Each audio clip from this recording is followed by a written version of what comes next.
Continuamos con la serie El cielo te espera.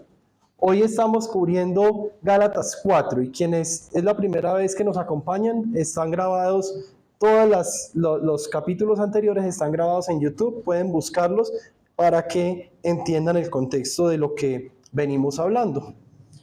En Gálatas 4 vemos una continuación de que nosotros debemos estar con la esperanza puesta en nuestro Señor Jesucristo, con nuestra fe enfocada hacia nuestro Señor Jesucristo y no con nuestras energías enfocadas en la ley y en el cumplimiento de la ley. Si nos sometemos a la ley, si estamos sometidos a los mandamientos, si hay una ley moral, si hay una ley entregada también por Dios y debemos someternos a esa ley. Pero nuestra salvación no depende del cumplimiento de la ley. Nuestra salvación está dada a nosotros solamente por gracia, ya que hemos puesto nuestra fe en nuestro Señor Jesucristo. Es importante que esa libertad que nosotros tenemos del cumplimiento de la ley, que ha sido dada por nuestro Señor Jesucristo en la muerte, en la cruz, cuando murió en la cruz por nosotros, es importante que sea una libertad consistente con nuestro caminar, o mejor, que nuestro caminar sea consistente con esa libertad que ya recibimos. Se escucha en el argot popular que el que reza y peca empata. Pues nosotros no vivimos así. Nosotros sí pecamos, no significa que somos perfectos. Nosotros, ninguno de nosotros es perfecto. Nosotros seguimos pecando, pero nosotros no dependemos en la oración o en el rezo para encontrar el perdón de los pecados. El perdón de los pecados fue entregado por nuestro Señor Jesucristo. Lo recibimos nosotros porque Él, al morir en la cruz, derramó hasta la última gota de sangre y esa sangre limpia nuestro pecado. Ya que hemos sido limpios de todo pecado, ya que no somos esclavos del pecado, debemos vivir nuestra vida como tal. No vivimos nuestra vida delante de Dios procurando vivirla de un modo que nos ganemos la salvación. Vivimos nuestra vida delante de Dios porque ya hemos recibido salvación. La recibimos hace más de 2000 años en la cruz del Calvario. Esto es lo que Pablo le explica a las iglesias de Galacia en la carta que les escribió. Y el capítulo 4 que vamos a estar leyendo hoy es continuidad de lo que veníamos leyendo. Entonces, tenemos 3 títulos que vamos a cubrir. El primero es que somos herederos redimidos. Nosotros recibimos la herencia y hemos sido redimidos. Nuestra herencia es redención. Y esto lo encontramos en Gálatas 4, versículos del 1 al 7. Quienes tienen la Biblia, por favor, acompáñenme en esta lectura. En otras palabras, mientras el heredero es menor de edad, en nada se diferencia de un esclavo, a pesar de ser dueño de todo. Al contrario, está bajo el cuidado de tutores y administradores hasta la fecha fijada por su padre. Así también, nosotros cuando éramos menores, estábamos esclavizados por los principios de este mundo. Pero cuando se cumplió el plazo, Dios envió a su Hijo, nacido de una mujer, nacido bajo la ley, para rescatar a los que estaban bajo la ley, a fin de que fuéramos adoptados como hijos. Ustedes ya son hijos. Dios ha enviado a nuestros corazones el Espíritu de su Hijo, que clama, Abba, Padre. Así que ya no eres esclavo, sino hijo. Y como eres hijo, Dios te ha hecho también heredero. El hecho de que Dios enviara a su Hijo a redimirnos, a nosotros que estábamos bajo la ley, y que enviara el Espíritu de su Hijo a nuestros corazones, confirma la conclusión que Pablo hizo en el capítulo 3, en el capítulo anterior, el 3:29, cuando decía que nosotros somos herederos conforme a la promesa. Si no fuéramos herederos, entonces no hubiera venido nuestro Señor Jesucristo a morir por nosotros y no nos hubiera dejado el Espíritu Santo morando en nosotros. Esa conclusión que Pablo hizo, terminando el capítulo 3, es nada más y nada menos que una confirmación de esa promesa. Es un poner en evidencia que cuando Cristo muere por nosotros y nos entrega el Espíritu Santo, nos deja el Espíritu Santo, estamos confirmando que nosotros somos herederos. Recibimos la herencia. Si no lo fuéramos, no nos hubieran entregado la herencia de salvación. El propósito de Dios cuando envía a Jesús a morir por nosotros es precisamente que disfrutáramos de esa herencia, que pudiéramos disfrutar de la libertad y la alegría como un ejemplo de lo que vamos a disfrutar en la eternidad cuando estemos en la presencia de Dios. Nosotros hoy, aunque vivimos en esta tierra, en una tierra caída, en un mundo que es dominado por Satanás, nosotros podemos gozar de libertad y de alegría, pues Dios nos hizo libres y esa verdad de saber que somos libres nos tiene que producir alegría a nosotros.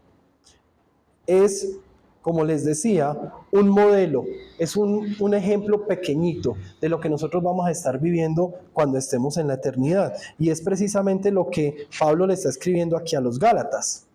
Nosotros estábamos esperando como humanidad el cumplimiento de la promesa.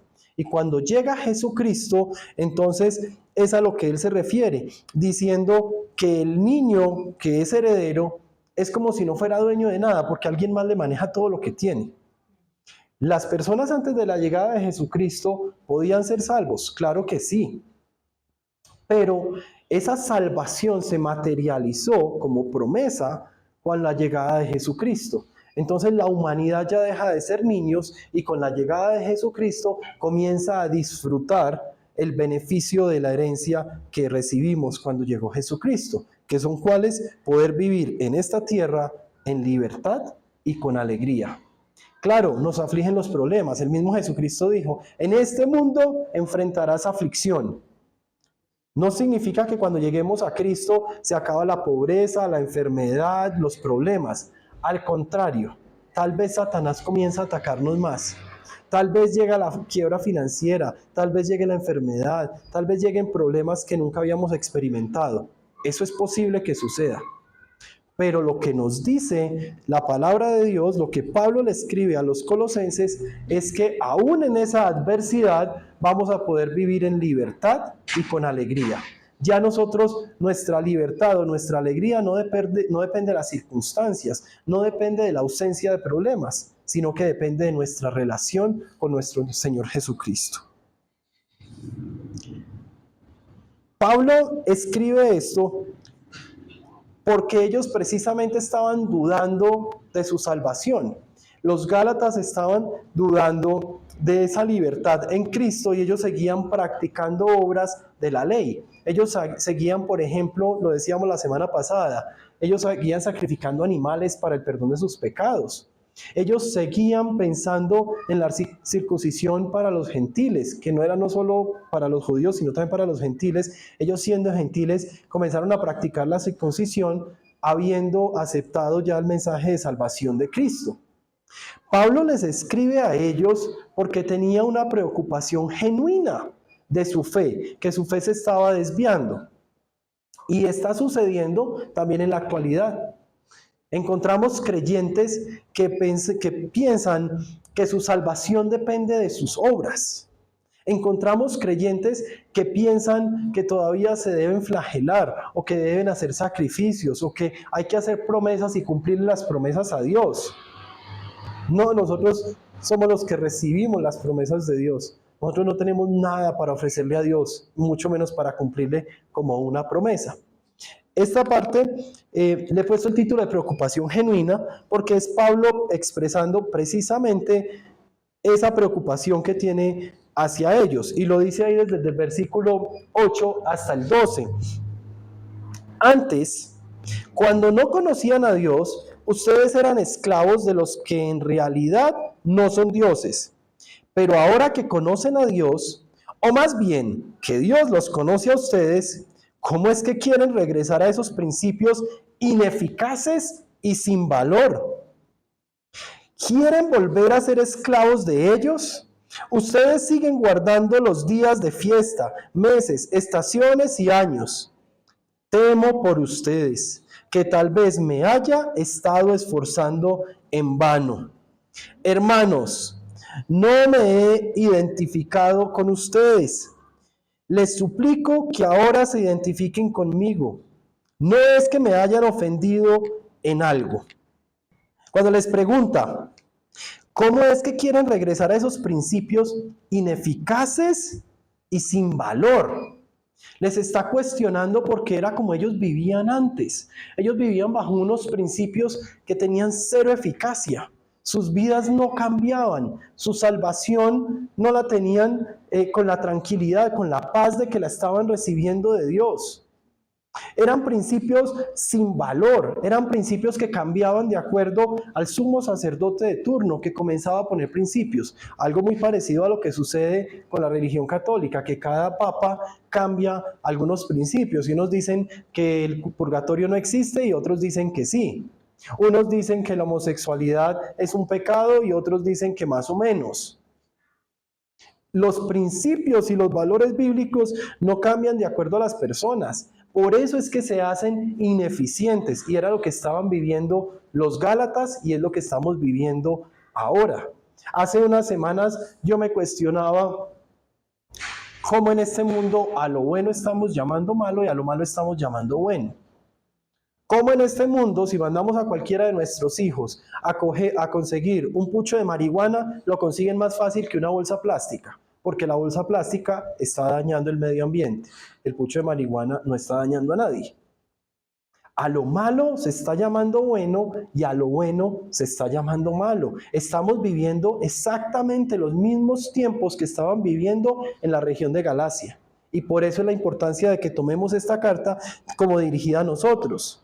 Cuando Pablo dice ahí en el versículo 12, hermanos, yo me he identificado con ustedes, está diciendo, iglesia a sus pies, yo me he identificado con ustedes. Les ruego que ahora, les suplico que ahora se identifiquen conmigo. ¿A qué se refiere? ¿A qué nos está llamando la palabra de Dios hoy a identificarnos? A identificarnos con el evangelio real, el que está en la palabra de Dios.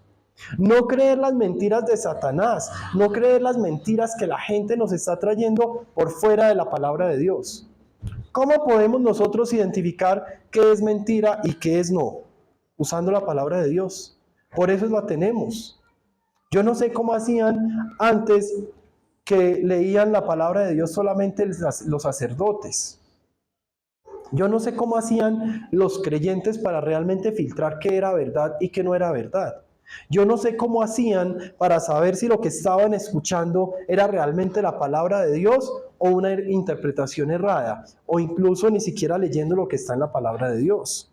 La siguiente parte en el versículo 13 tiene una parte muy importante, dice, como bien saben, la primera vez que les prediqué el evangelio fue debido a una enfermedad, y aunque esta fue una prueba para ustedes, no me trataron con desprecio ni desdén. Al contrario, me recibieron como un ángel de Dios. Me recibieron como a un ángel de Dios, como si se tratara de Cristo Jesús. Pues bien, ¿qué pasó con todo ese entusiasmo? Me consta que de haberles sido posible, se habrían sacado los ojos para dármelos. Y ahora resulta que por decirles la verdad, yo me he vuelto su enemigo. Hay algo acá importante y es el versículo 15. Esta iglesia no siempre vivió así. Y por eso es que el mismo Pablo escribió, el que se sienta firme tenga cuidado de no caer. Y encontramos frases similares en otras partes de la Biblia. Ellos no siempre estuvieron débiles en su doctrina. Ellos no siempre tuvieron los oídos abiertos a la enseñanza externa por fuera de la palabra de Dios. Ellos no siempre tuvieron los ojos puestos en el cumplimiento de la ley y en lo que el ser humano podía hacer para su propia salvación. Cuando Pablo los visita a ellos por primera vez, que lo hace producto de una enfermedad, ellos vivían su fe con entusiasmo. Él les pregunta, ¿qué pasó con todo ese entusiasmo? Me consta que de haberles sido posible, si habían sacado los ojos para dármelos. Se cree, de acá es de donde sale la creencia de que el aguijón en la carne que menciona Pablo era una enfermedad de los ojos, que se le inflamaban los ojos, y que cuando él llega a la región de Galacia, él llega muy enfermo, y por eso es que él dice, de haberle sido posible, ustedes hubieran sacado los ojos para dármelos. Así vivían ellos su fe. Eran iglesias en la región de Galacia, eran iglesias generosas, eran iglesias enfocadas en el evangelio, eran iglesias enfocadas en lo que dice la palabra de Dios de compartir con el más necesitado. Y Pablo necesitaba los ojos y él dice, me consta que ustedes hubieran podido sacar los ojos para dármelos. Por eso es que no podemos decir, pero Jonathan, es que esta es una iglesia sana. Es que nosotros leemos la palabra, es que cuando se está predicando, mire cuántas Biblias hay abiertas, nosotros estamos verificando. Es que nosotros hacemos nuestro devocional, perfecto, no me cabe duda de eso. Yo sé que somos una iglesia que oramos, yo sé que somos una iglesia que estudiamos la palabra. ¿Podemos hacerlo más? Sí, podemos seguir mejorando. Pero tenemos que tener cuidado que no caigamos, porque es una tendencia que se vive alrededor de nosotros. Y no estoy diciendo que la iglesia a sus pies es la única iglesia de sana doctrina, es la única iglesia donde estudiamos la palabra de Dios de una manera fiel. No, hay otras iglesias de sana doctrina. Hay otras iglesias que realmente se centran en el evangelio para exponer su mensaje. Pero nosotros, ya que somos una iglesia firme delante del Señor, no perfecta, pero sí firme, pues mantengámonos así. No vaya a ser que caigamos en esto que Pablo está escribiéndole a los Gálatas. Miren cómo habla de otras personas como personas con unos intereses particulares. En el versículo 17 les dice, esos que muestran mucho interés por ganárselos a ustedes no abrigan buenas intenciones. Lo que quieren es alejarlos de nosotros para que ustedes se entreguen a ellos. Está bien mostrar interés, con tal de que ese interés sea bien intencionado y constante, y que no se manifieste solo cuando yo estoy con ustedes. Queridos hijos, por quienes vuelvo a sufrir dolores de parto hasta que Cristo sea formado en ustedes. ¿Cómo quisiera estar ahora con ustedes y hablarles de otra manera? Porque lo que están haciendo me tiene perplejo. Es una preocupación genuina. Él está realmente preocupado por lo que están viviendo. Están dándole entrada a quienes no le deben dar entrada. Cuando dice, esos que muestran mucho interés por ganárselos a ustedes, es los mismos de los que hablaba en Gálatas 1:7, cuando dice, ciertos individuos están sembrando confusión. En este mismo libro, en esta misma carta, en Gálatas 1, versículo 7, cuando empezamos a leerlo, vimos que Pablo estaba hablándole de otras personas que les estaban sembrando confusión. Son exactamente los mismos que está mencionando ahora. Y está diciendo, no solamente están sembrando confusión, sino que están mostrando mucho interés por ganárselos. Y además no abrigan buenas intenciones, porque mostrar interés está bien. Acercarnos a las personas y mostrar interés por acercarnos y por tener una buena amistad está bien. Estamos llamados a hacer eso como iglesia. Pero él ahí lo dice en el versículo 18, está bien mostrar interés, con tal de que ese interés sea bien intencionado y constante, y que no se manifieste solo cuando yo estoy con ustedes. Ellos estaban ahí viviendo el dicho que dice, al que a buen árbol se arrima, buena sombra le cobija. Y Pablo les está diciendo, tengan cuidado con eso que ustedes están viviendo. Meyer, que es un teólogo que menciono en ocasiones en mis prédicas, escribió en relación a este pedacito que estamos leyendo de Gálatas, escribió, cuán grande es la pérdida cuando nos dejamos desviar de la simplicidad de la fe para confiar en ceremonias, ritos y una rutina prescrita. Inevitablemente, estos nos llevan a la esclavitud. Por lo tanto, no prestemos una atención servil a lo externo, sino que busquemos tener a Cristo dentro y que desde dentro se convierta esa alegría y pasión en una vida nueva. Cada vez que nos sometemos al impulso del Espíritu, hay menos de nosotros mismos y más de Él. Lo que Él está diciendo es, en un estudio muy profundo que hace de Gálatas, Él dice, los Gálatas estaban devolviendo a la ley. Ellos estaban practicando las fiestas que estaban prescritas para el pueblo judío antes de que llegara Jesucristo. Ellos estaban llevando a cabo ceremonias, ritos y rutinas que estaban prescritas. Entonces, ellos ¿cómo vivían su devoción a Dios? Con unos escritos se paraban enfrente a llevar a cabo sus fiestas o sus rituales o sus reuniones, solamente leyendo lo que ya estaba prescrito para esa fecha. Y pasaba un año y al año que sucedía que volvían a leer el mismo mensaje para la gente que había cambiado un año después, que estaban viviendo una realidad diferente. Entonces, por eso es que Meyer dice, cada vez que nos sometemos al impulso de su espíritu, es decir, cada vez que nos sometemos a las enseñanzas de su palabra, a la revelación del Espíritu Santo, cada vez que nos sometemos al impulso del Espíritu, hay menos de nosotros mismos y más de Él. Por eso es que hay que dudar cuando encontramos sermones prescritos.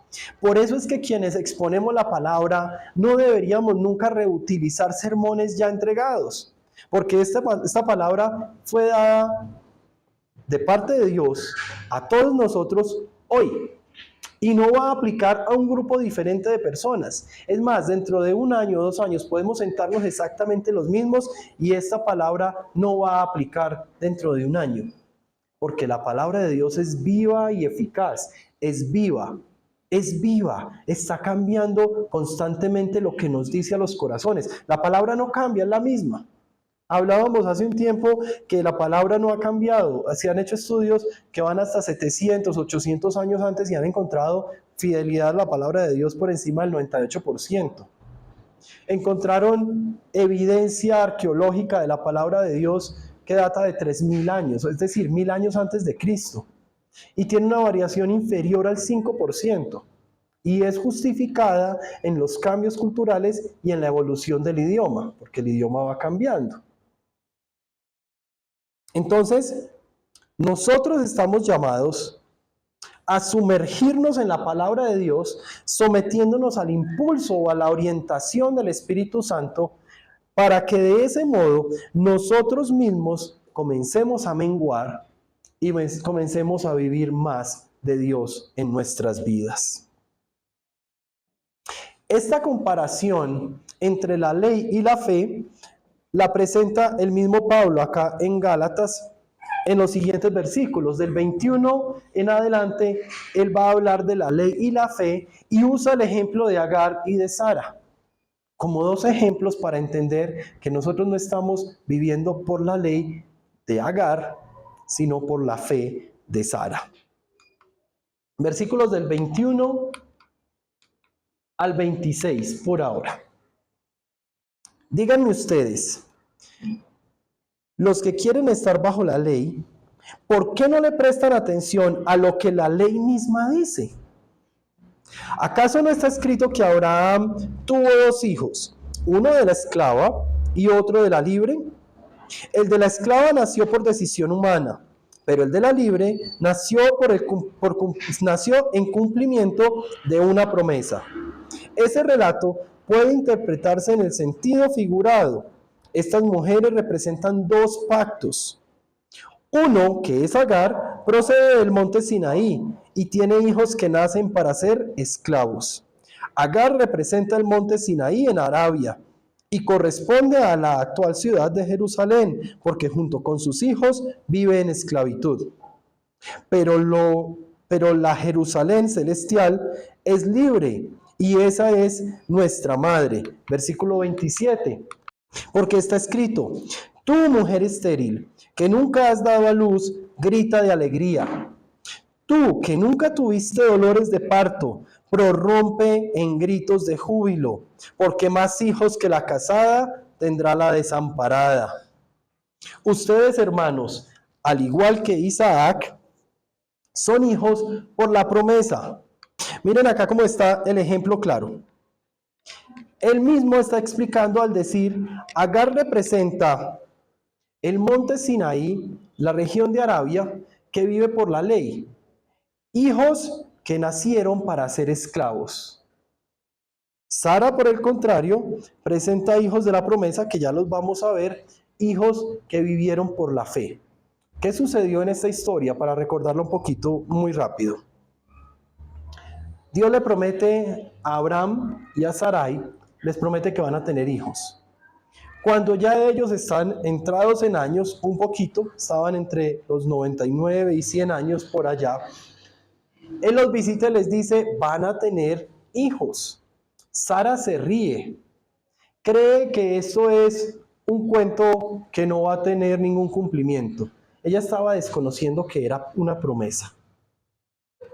Dios se demora un poquito en cumplir la promesa de acuerdo al tiempo de Abraham y de Sara, pero en el tiempo perfecto de acuerdo a su tiempo, al tiempo de Dios.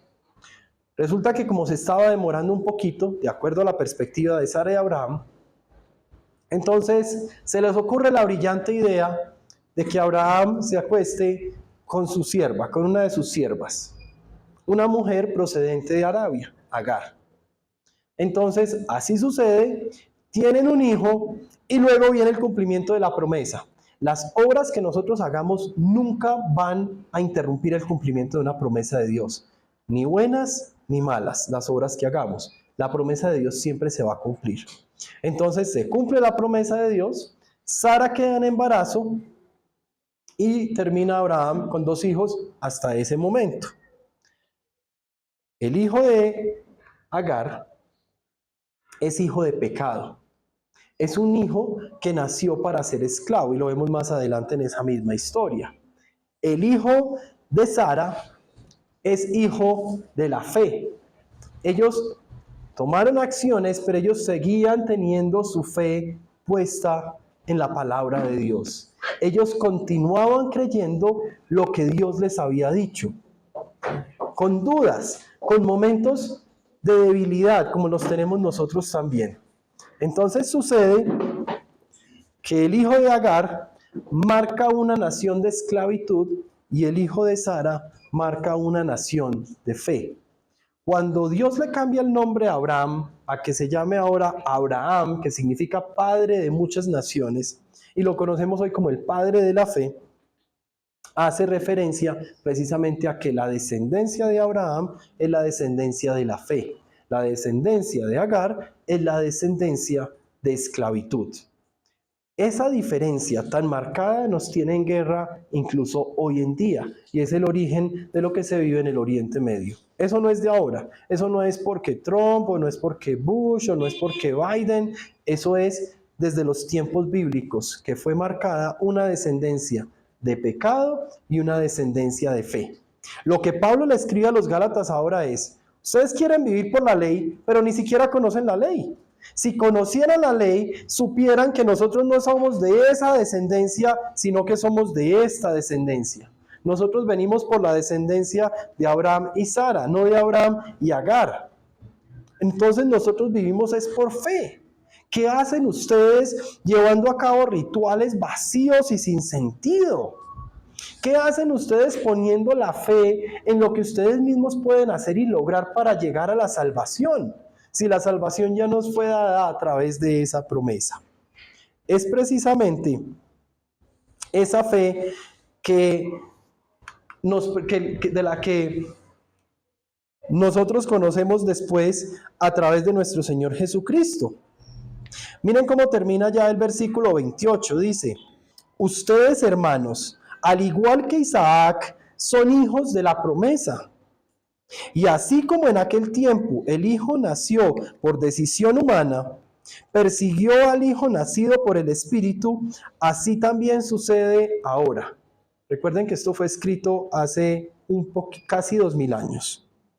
Y todavía sigue sucediendo. Versículo 30, pero ¿qué dice la Escritura? Echa de aquí la esclava y a su hijo. El hijo de la esclava jamás tendrá parte en la herencia con el hijo de la libre. Así que, hermanos, no somos hijos de la esclava, sino que somos hijos de la libre. Nosotros no somos hijos de la ley, nosotros somos hijos de la fe. Nosotros somos hijos de nuestro Señor Jesucristo. Nosotros no nacemos de nuevo por el cumplimiento de la ley y todo lo que nosotros podamos hacer. Nosotros nacimos de nuevo porque nuestra fe está puesta en nuestro Señor Jesucristo. Y es una fe, como diría un artista colombiano, es una fe sencilla. Es una fe que nuestro Señor nos enseñó de una manera sencilla. Él no la complicó, Él no le puso rituales, Él no le puso, no nos puso tareas a nosotros para cumplir, simplemente amar, simplemente amarlo a Él, simplemente confiar en Él, saber que Él fue y es el camino, la verdad y la vida. Saber que aún hoy el Espíritu Santo mora en nosotros y que cuando nosotros no tenemos fuerza para rechazar esa naturaleza pecaminosa, no significa que seamos hijos del pecado, significa que estamos viviendo en un mundo caído y que debemos recurrir a nuestra fe en nuestro Señor Jesucristo, al Espíritu Santo que mora en nosotros para recobrar nuestro camino en la fe, para recobrar nuestra identidad como hijos de fe y vivir como tal. Como lo decía ahora, nuestra vida debe revelar nuestra salvación. Es precisamente ahí cuando nuestro Señor Jesucristo presenta la fe como una fe sencilla, algo que no está lleno de rituales y de eventos y de cumplimientos de fechas, que Él nos dice, cuando ustedes coman pan y beban vino, recuerden lo que he hecho por ustedes. Y es esa fe sencilla la que nos lleva a practicar la cena del Señor. Es esa fe sencilla la que hoy nos permite comer pan y beber vino, en este caso es jugo de uva que preparamos nosotros, lo preparó mi suegra. Es un pan hecho en una panadería cualquiera. Es un jugo de uva hecho en una licuadora cualquiera. Pero es que Jesús no dijo, cuando beban este vino, se va a convertir en sangre y ustedes van a estar tomando mi sangre. Y cuando coman este pan, se va a convertir en mi cuerpo y se van a estar comiendo mi cuerpo. No, Él lo hizo muy sencillo. Él dijo, cuando coman este pan y cuando beban este vino, recuerden lo que yo he hecho por ustedes. No es algo sobrenatural. ¿Por qué lo hacemos nosotros? Por obediencia. Porque Él nos dijo que lo hagamos y lo hagamos hasta que Él regrese de nuevo. Entonces vamos a prepararnos para tomar la Santa Cena. Quiero hablarles un poquito de la Santa Cena. La Santa Cena es solamente para quienes han decidido poner su fe en Jesucristo. Nosotros tomamos la Santa Cena porque hemos puesto nuestra fe en Cristo. Si no, no tendría sentido comernos un pedazo de pan recordando que Jesús entregó su cuerpo por nosotros y tomarnos una copa de vino recordando la sangre que Él derramó para limpiar nuestros pecados. Esto toma sentido cuando yo creo que eso es realidad, que realmente sucedió. Y realmente sucedió, no solo porque está en la palabra de Dios. Hay historiadores de esa época que no eran creyentes, que no creían en Dios y que dejaron registrados los eventos que sucedieron en los tiempos de Cristo y que dan fe, confirman de que lo escrito sucedió tal cual estaba escrito. Entonces, ¿qué es lo único que debemos hacer para tomar la Santa Cena? Tener un corazón en paz. Recuerden que Jesús nos ha presentado una fe sencilla. Para la Cena del Señor, nosotros lo único que tenemos que hacer es arrepentirnos de nuestros pecados. Tener un tiempo en el que nosotros le pidamos perdón a Dios por esos pecados. Que le pidamos que el Espíritu Santo interceda por nosotros con esas palabras que nosotros mismos no podemos decir. Que el Espíritu Santo traiga a memoria ese pecado que nosotros no recordamos. Y que interceda por nosotros incluso por los pecados que no logremos recordar.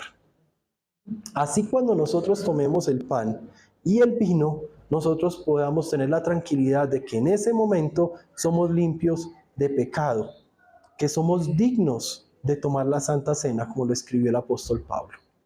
¿Qué es lo que nos lleva a la Santa Cena, además de nuestra fe en Cristo? Pues la enseñanza bíblica. Es un sacramento, uno de los únicos dos sacramentos que los cristianos protestantes llevamos a cabo: la Santa Cena y el bautismo. Vamos a tener bautismos en la iglesia a sus pies, entonces tranquilos, estamos hablando también de hacer un encuentro de parejas el próximo año, ya estamos planeando el próximo año para traer ideas, entonces prepárense porque vienen cosas muy chéveres, viene agüita tibia. Esta fe sencilla está narrada en 1 Corintios, capítulo 11, versículos 23 al 26. Yo recibí del Señor lo mismo que les transmití a ustedes, que el Señor Jesús, la noche en que fue traicionado, tomó pan y después de dar gracias lo partió y dijo: esto es mi cuerpo, entregado por ustedes. Hagan esto en memoria de mí. De la misma manera, tomó la copa después de cenar y dijo: esta copa es el nuevo pacto en mi sangre. Hagan esto cada vez que beban de ella en memoria de mí. Porque cada vez que comen de este pan y beben de esta copa, proclaman la muerte del Señor hasta que Él venga.